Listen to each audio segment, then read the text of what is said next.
Ibabandera na ang mga nagbabaga at mga maiinit na balita. Bandera Reports! Bandera Reports! Afternoon Edition.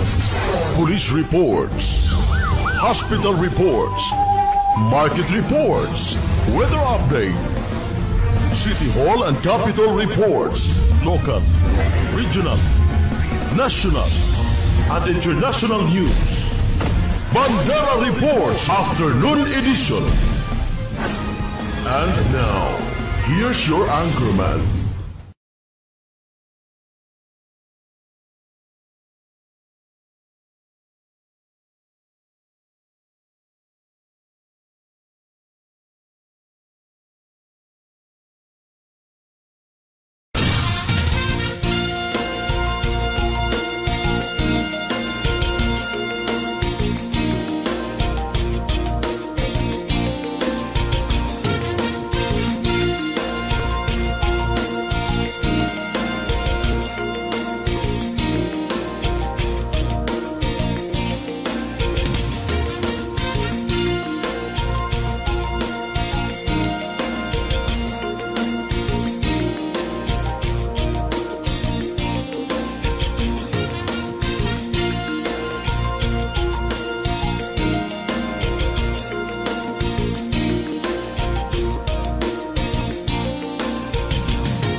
Sa ulo ng mga balita ngayong araw ng Martes sa Bandera News TV, Cotabato. Bandera Headlines.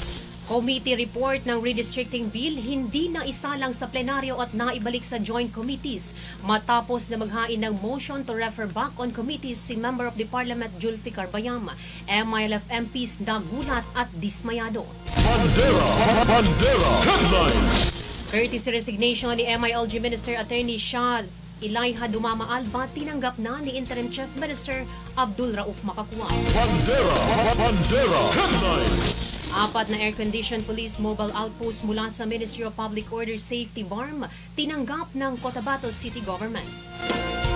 Bandera Headlines. Pakikipagdialogo ni Chief Minister Abdul Rauf Makakwa sa 24 na local chief executives ng Maguindanao del Sur naging makabuluhan. Bandera Headlines. Militar binigyang diin sa pulong ni ICM Makakwa at 24 na local chief executives ng Maguindanao del Sur na ang kapayapaan ay walang kulay. Bandera Headlines. PNP at AFP pinaghahandaan ng seguridad sa first BARM parliamentary elections. Bandera Headlines. Mahigit 1,000 na residente mula sa Radyo Boyan at Sharif Saidona Mustafa nakatanggap ng tulong mula sa provincial government ng Maguindanao del Sur. Bandera Headlines. At Bangsamoro ID system isinusulong ngayon sa BTA Parliament. Bandera Headlines. Magandang hapon mga kabandera. Araw po tayo ngayon ng Martes, July 22, 2025. Mula dito sa 105.3 DXGN FM at sa bayan rin tayo napapanood live sa Channel 4 at 33 ng Maguindanao Sky Cable. Sa bayan din tayo napapanood live sa official Facebook page ng Bandera News TV Cotabato. Ako ang inyong tagapagbalita, Yani Abdul Rasid, at ito ang Bandera News TV Cotabato. Bandera Reports Afternoon Edition. Narito ang detalye ng ating mga balita. Hindi na naisalang sa plenaryo ang nakatakda sanang pagpresenta ng Joint Committee Report hinggil sa redistricting bill sa Bangsamoro Transition Authority Parliament kahapon, July 21.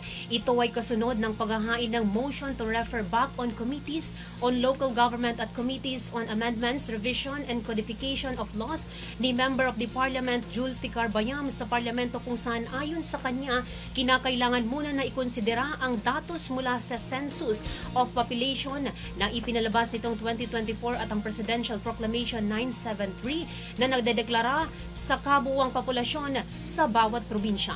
Dahil dito, nagkaroon ng Division of House kung saan majority ng mga mambabatas na ay pumabor na maibalik sa komite ang panukala sa botong 31-20. Ito ang ikinagulat naman at ikinadismaya ng mga mambabatas sa hanay ng Moro Islamic Liberation Front. Sa panayam ng Bandera News TV Cotabato kay Deputy Speaker, Member of the Parliament Attorney Lanang Ali, sinabi nito na handa na sana ang mga miyembro ng parlamento sa hanay ng MILF na talakayin sa plenaryo ang redistricting bill at inaasahan na maipapasa ito bago magtapos ang Hulyo, alinsunod umano sa deadline na binigay ng Commission on Elections. Ayon kay Lanang Ali, hindi na kinakailangan na maibalik pa sa komite ang redistricting bill dahil tapos na at dumaan na ito sa public consultation, committee report at ipinasa na rin sa committee level kung saan aniya mas mainam na talakayin na lamang ito sa plenaryo dahil kinakailangan o talakayin na lamang sa plenaryo ang kinakailangan na ayusin o baguhin sa redistricting bill. Naniniwala naman sila ng Ali na mas matatagalan pa ang pagsasabatas ng redistricting bill at hindi na ito mahahabol bago magtapos ang session ng BTA ngayong buwan at mag-uumpisa na rin ang campaign period ngayong Agosto para sa first BARM parliamentary elections. Bandera Live Report. Nais ko pong ilahad sa inyo ang mga pangyayari at ang buong katotohanan sa pamamagitan ng pagbibigay ng mga araw at panahon. Ano po ba ang tunay na nangyari? Ganito po yan. Noong July 5, 2025, sa Manila, sa Marco Polo Hotel, Pasig City, nagkaroon po ng final deliberation ang joint committees ng local government at ng Committee on Amendments, Revision and Codification of Laws. Sa araw na yon ay binasa po natin ang position paper ng Moro Islamic Liberation Front. Ito ay pinirmahan ni Chairman Ahod Kagim Murad Ibrahim. After ko po ito mabasa doon sa committee meetings na yon, sa joint committee meeting na yon, nagkaroon po ng suspension of meeting until further notice para bigyang daan po yung position paper ng MILF leadership. Noong July 10, 2025, Thursday po yun, nakareceive po tayo ng notice of meeting. Galing po dito sa joint committees ito na magkakaroon ng meeting the following day o July 11, 2025. Medyo nagulat po tayo kasi masyadong mabilis yung notice of meeting. Ito ay nangyari, itong joint committee meeting nangyari sa Asian Institute of Management or AIM sa Makati, Metro Manila at 1 o'clock in the afternoon. Nagkaroon po tayo ng joint committee meeting doon sa lugar na yon at sa araw na yon, July 11, 2025, hapon, inaprobahan po ng joint committees ang committee report sa pamamagitan po ng motion ni MP Kitam Kadatuan. May kita rin ito sa mga posts sa Facebook, yung approval ng committee report na makikita natin na full force po ang mga MPs na pumunta doon.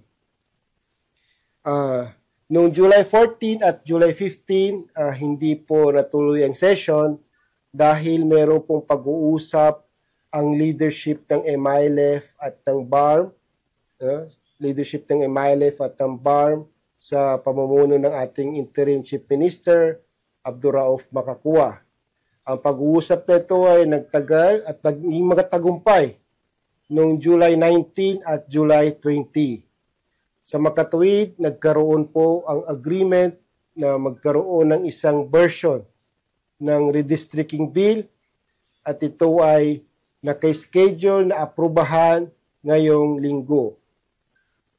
Nagkaroon na po ng maayos na agreement sa pamamagitan ng MILF leadership at ng BARM leadership.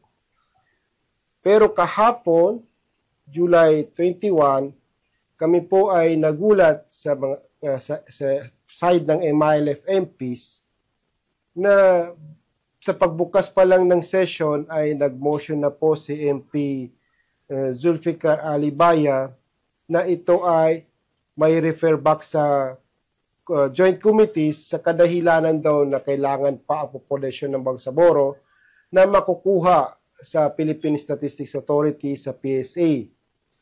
Sa side po ng MILF MPs, ang buong akala namin ay magkakaroon ng maayos at mabuhay na talakayan, discussion at deliberation kahapon sa period of interpellation and debate.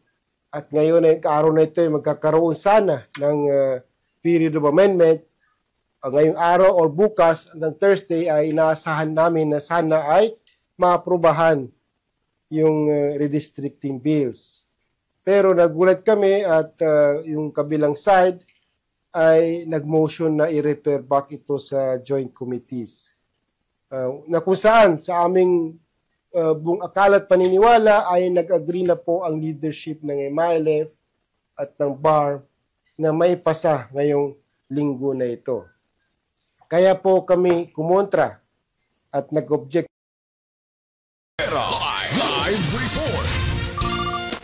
Samantala nitong araw lamang nakatanggap umano ng memo ang mga members of the parliament na magkakaroon sila ng special session sa August 7.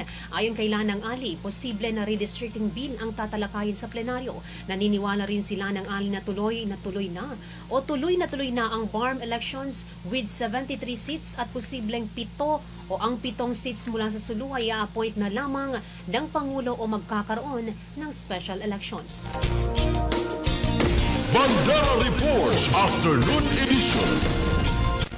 Sa iba pang balita, tanggal na sa posisyon si Attorney Shah Ilayha Dumama Alba bilang Minister ng Ministry of Interior and Local Government o MILG BARM matapos na tanggapin ni BARM Chief Minister Abdul Rauf Makakuwa ang kanyang courtesy resignation kahapon July 21 sa pamamagitan ng Letter of Acceptance of Resignation mula kay Makakuwa. Ipinaalam kay Attorney Dumama Alba na tinanggap na ni Makakuwa ang kanyang courtesy resignation na inihain noong June 24. Matatandaan na nagpalabas ng kautusan si Makakuwa noong Hunyo na nag-uutos na iparesign lahat ng ministers, deputy ministers at head offices and agencies ng BARM.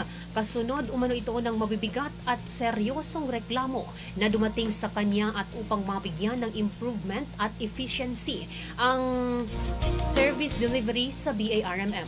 Sa ngayon wala pang official statement na ipinalabas si Attorney Shah Ilayha Dumama Alba hinggil sa usapin, ngunit nag-post ito sa kanyang official Facebook page na mayroong caption na salute to the Bangsamoro. Bandera Reports Afternoon Edition.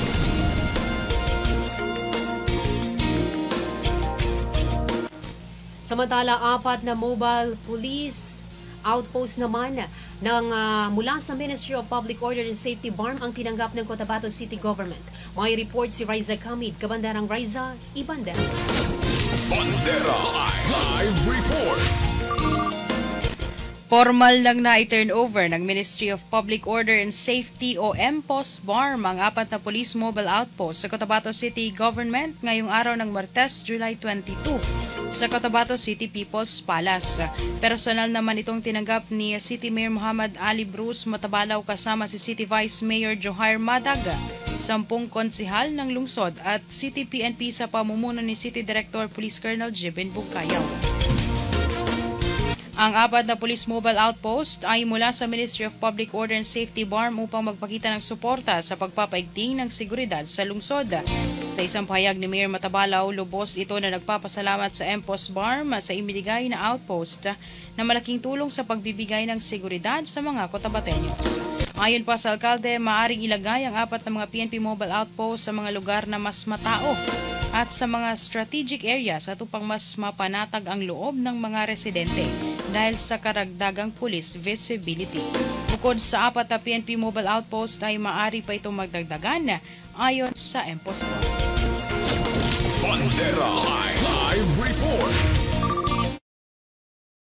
Kompleto nagkataon, bumisita kami sa kanila and I told them to join me in receiving the 4 units of mobile outpost from the Minister of Public Order and Safety to Director General Attorney Al-Rashid Bal, to Attorney, our very good friend, Attorney Ferdowsi Ali and lahat ng empleyado ng MPOS. Please give our sincerest thanks to Minister Munoz for considering Cotabato City once again to be the recipient of your police mobile outpost project. We are very happy that in Mindanao, Cotabato City is one of the first. Palakpakan naman natin yan. So sinusulat talaga yung Cotabato City.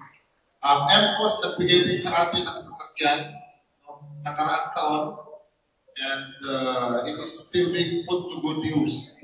So rest assured that the City PNP, under the leadership of Police Colonel Jimmy Mungkayaw, the administrasyon para sa lahat, and the leadership of the Sangguniang Panunsod, which is going to be represented by the Chairman of the Committee on Peace, Public Order and Safety, Councilor Joven Pangilan, will sit down to discuss the deployment of the mobile outpost.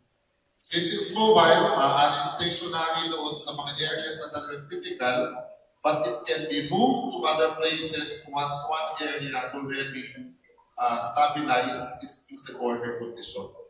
So Cotabato City is indeed very lucky. I hope that MPOS will continue to lobby with the members of the parliament to consider giving additional police outposts in Cotabato City. Not because we are not peaceful, but because we need more so that our people will become more calmado and will not be afraid of the already very good peace and order condition in Cotabato City.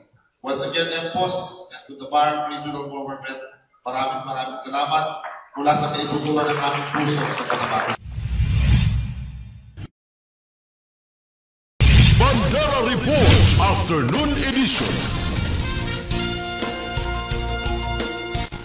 Sa iba pang balita, unti-unti nang napapalapit yung puso ng mga local government officials sa BARM o sa Bangsamoro Government. Ito naman ang binigyang diin ni BARM Chief Minister Abdul Rauf Makakuwa sa panayam sa media kasunod ng matagumpay na pakikipagdialogo sa 24 na local chief executives ng Maguindanao del Sur.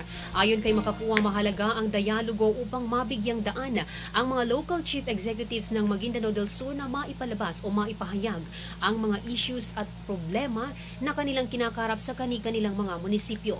Tiniyak naman ni Makakuwa bilang Chief Minister ng BARM na matutugunan ang bawat issue na nabanggit ng mga alkalde na naayon sa magandang sistema. Maliban rito, ayon kay Chief Minister Makakuwa, mas napapalapit na rin ang puso ng mga LGUs sa Bangsamoro Government. Bandera Live Report. Ang nagiging resulta nito is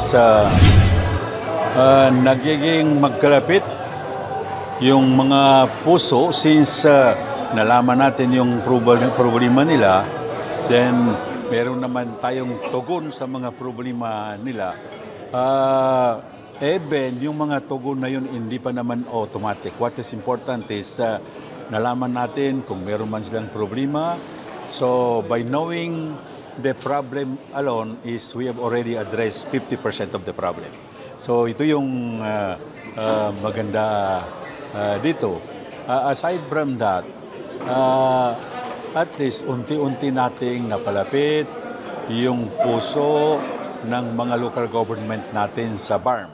After all, sila ang constituents ng BARM.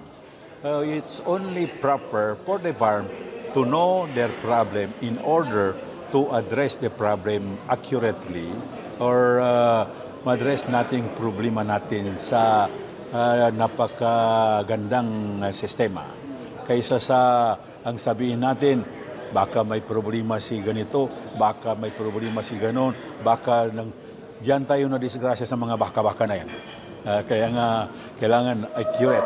With this situation, we learn the problem accurately kasi nanggaling mismo sa bibig nila yung mga problema.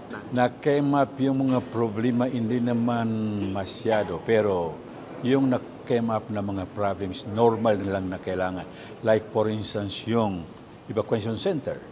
Yung evacuation center na yon, mandated yun na kailangan gawin.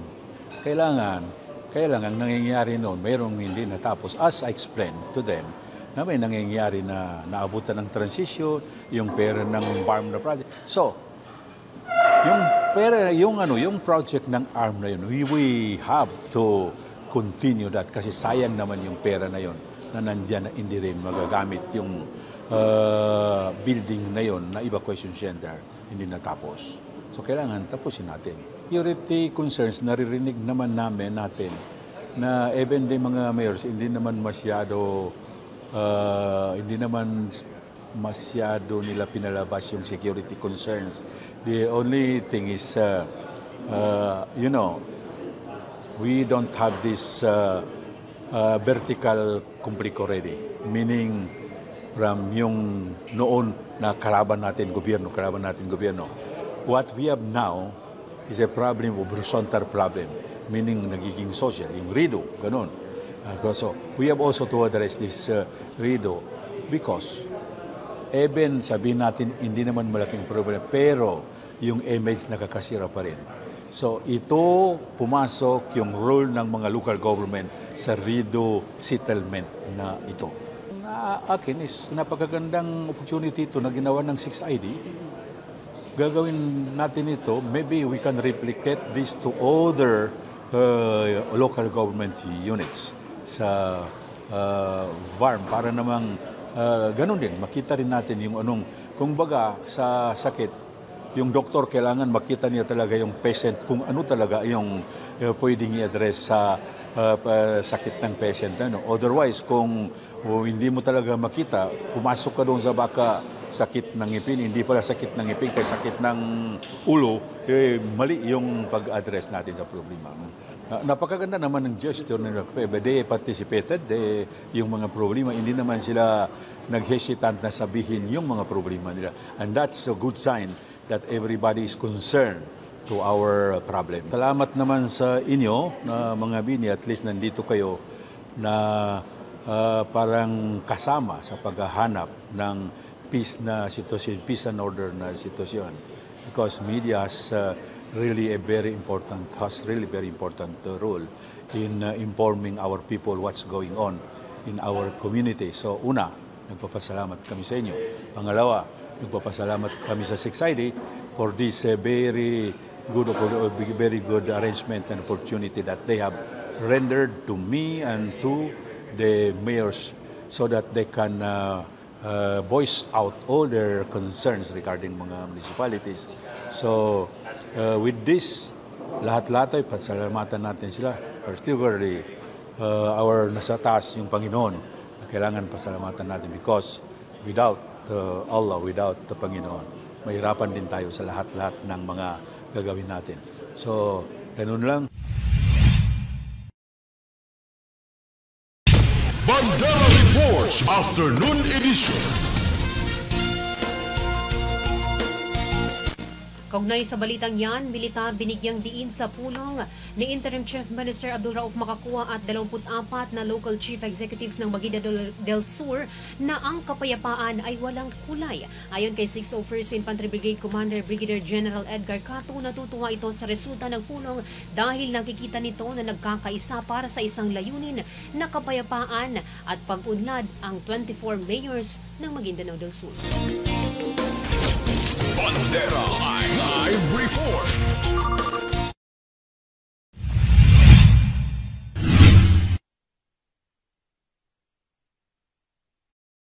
And development sa lalawigan ng Maguindanao del Sur. Isa sa hangarin natin yun, no, na sana lahat ng nasa kabilang bakod ng kapayapaan ay sumama sa atin, makiisa, dahil ang layunin naman talaga natin ay kapayapaan. Diyan natin makikita na parehas ng natura ng ating Chief Minister kanina na ang kapayapaan ay walang kulay. Hindi kulay green, hindi kulay pula. Iisang kulay ang kapayapaan. Kung sa atin pa, kulay puti. Sa narinig niyo siguro, no, ang pinaka-issue nila yung mga project na nahinto dahil nakulayan ng politika at ang turan ng ating butihing Chief Minister, itutuloy nila lahat ng project nang walang kinalaman yung politika. Dahil sa kanya, at alam namin, ito rin naman ang tama, na ang development ay walang kinalaman sa politika. Isa sa malaking natin yung security, At makikita nyo naman, sundalo, kapulisan, nagkakaisa. At inihingi natin yung tulong ng lahat ng nandito, particularly yung mga local chief executive na makiisa, tumulong sila tulad ng panawagan ng ating commander, General Gumiran. Itong nangyaring dialogue kanina, no, sabi nga ni Chief Minister, magandang ituloy-tuloy siya at kami naman palaging nakasuporta sa ganito dahil wala naman kaming ibang hangad kundi kapayapaan. So in-encourage namin yung lahat na sana tulungan kami, 10 ng mga tiga-media na papasalamat ako sa inyo na nandito kayo palaging hinahatid sa ating mga kababayan yung mensahe ng kapayapaan.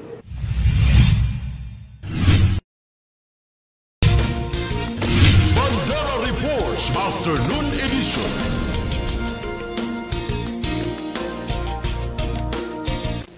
Sa iba pang balita, mahigit 30,000 na halaga ng droga ang nasabat naman ng PNP kung saan high-valued individual arestado sa Cotabato City. May report si Riza Kamid. Kabandarang Riza, Ibandera. Bandera Live Report.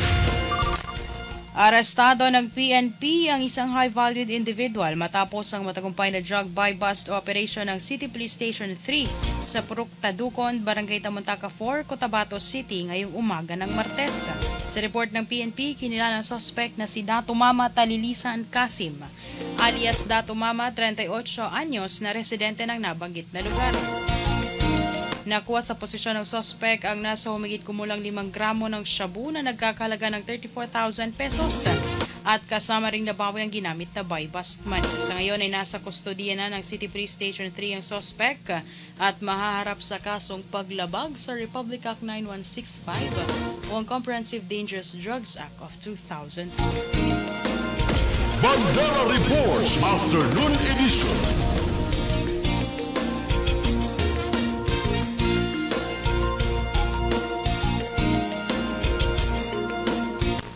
Sa iba pang balita, puspusan na ang paghahanda ng Philippine National Police at Armed Forces of the Philippines para sa seguridad na ipatutupad sa first BARM parliamentary election sa darating na Oktubre.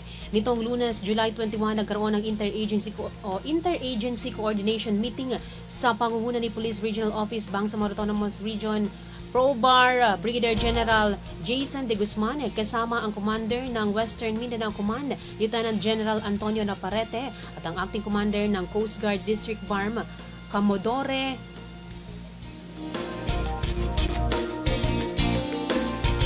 Jard Marfe na ginanap sa Parang Maguindanao del Norte. Ang nasabing pagpupulong ay upang mas mapalakas ang paghahanda sa seguridad na ipatutupad sa first BARM parliamentary election sa BARM.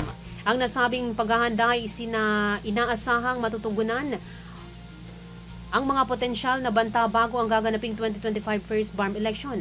Binigyang din sa naturang pulong ang pangako ng PNP, AFP at ang Philippine Coast Guard upang matiyak ang isang mapayapa, maayos, kapanipaniwala na proseso ng electoral sa Bangsamoro Region.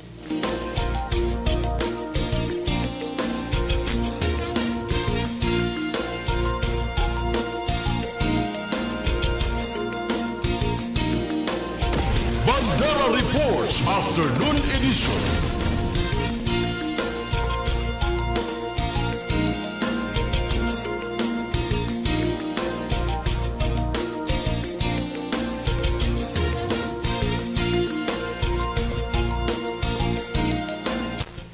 Sa iba pang balita, mahigit 1,000 na mga residente naman mula sa Radyo Boyan at Sharif Saydona Mustapa ang nakatanggap ng tulong mula sa provincial government ng Maguindanao del Sur.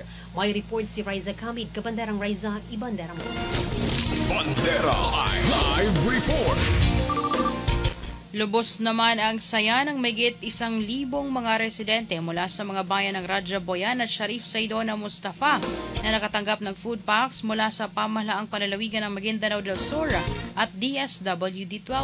Ang pamamahagi ng nasabing tulong ay bilang tugon sa direktiba ni Maguindanao del Sur Governor Dato Alimid Timbanga na agarang bigyan ng tulong ang lahat ng mamamayan ng lalawigan na higit na nangangailangan. Kabilang sa pangunahing hangarin ngayon ng pamahalaang panlalawigan ng Maguindanao del Sur sa pamumuno ni Governor Dato' Ali Mitimbang na makapaghatid ng agarang tulong serbisyo lalo na sa mga mamamayang apektado ng natural na kalamidad o maging man-made calamity. Tiniyak ng gobernador na ang provincial government ng Maguindanao del Sur ay prioridad ang kaligtasan ng buong mamamayan ng Maguindanao del Sur. Bandera Reports Afternoon Edition.